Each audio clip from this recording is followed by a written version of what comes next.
C'est super qu'on soit ici parce qu'aujourd'hui, on va se régaler avec cette recette simple, rapide, délicieuse et surprenante. Ou pas, cela? Des petits chaussons farcis qu'on fait au four et qui sont à s'en lécher les doigts. Regarde comme c'est simple. Mets 2 bonnes cuillères à soupe de fromage frais ou de fromage à tartiner dans un récipient adapté à ton mixeur ou ton blender. Moi, je vais utiliser un mixeur plongeant. Et il suffit de mettre la petite crème à l'intérieur et de mixer quelques secondes pour qu'elle devienne plus crémeuse. Alors, on va ajouter les ingrédients. C'est aussi simple que ça. D'abord, je mets un peu de poivre parce que je trouve que ça va très bien dans ce genre de recette. Pas de sel parce qu'après, j'ajouterai du bacon salé. Ce que j'ajoute par contre, ce sont 4 gros œufs de taille L. Et je bats à nouveau jusqu'à ce que tout se mélange rapidement en une crème homogène. Ça ne prend que quelques secondes. Sans arrêter de battre, j'ajoute aussi une tasse de lait concentré non sucré. Oh là là, ça va être bon! Parfait. 200 ml et je bats pour que ça s'incorpore à nouveau.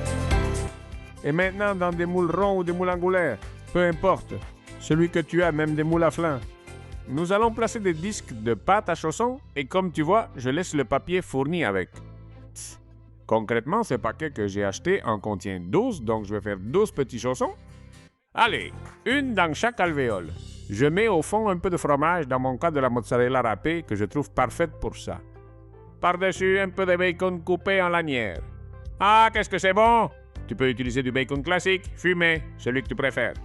Et maintenant, il ne reste plus qu'à remplir avec la petite crème qu'on vient de préparer. Regarde, je vais commencer par celui-ci pour suivre l'ordre et je vais les remplir un par un. Toujours en les remplissant un peu juste, sans trop les remplir, pour ensuite compléter avec le reste et qu'ils soient tous à la même hauteur. Parfait. Ya meterse al horno. Ensuite, on termine avec un peu plus de fromage, dans mon cas aussi de la mozzarella râpée, et nos chaussons seront prêts à être enfournés. Prêts à aller au four. Alors, attention, c'est le moment de se régaler. Nous allons les placer sur une grille et les mettre au four, que j'ai préchauffé à 200 degrés Celsius, soit environ 395 degrés Fahrenheit. Chaleur en haut et en bas. Et on va les laisser jusqu'à ce qu'elles deviennent dorées. Ça peut prendre 15 minutes, 20, ça dépend un peu. Il faut faire attention et quand tu vois qu'elles sont bien dorées, tu les sors, c'est prêt. Et là, il est temps de se régaler. Tu peux les manger et les servir comme ça, directement sur le papier. Mais si tu veux, attends quelques secondes et enlève le papier quand elles ne sont plus trop chaudes. Ça s'enlèvera facilement et tu auras un petit plateau prêt à déguster. Tu peux les griller plus ou moins selon ton goût personnel, mais l'important c'est qu'ils soient prêts à être dégustés. Regarde comme ils sont beaux en dessous, parfait! Oh. Regarde. Quel aspect appétissant, quel plat on a préparé dans rien de temps. Dans mon cas, pénaliste.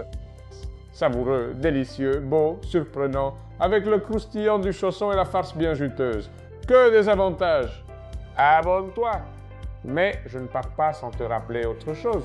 C'est que, comme tu l'as vu, j'y ai mis, eh bien, un peu de mozzarella, un peu de bacon. Mais tu peux, bien sûr, mettre ce que tu veux et proposer différents types et différentes versions.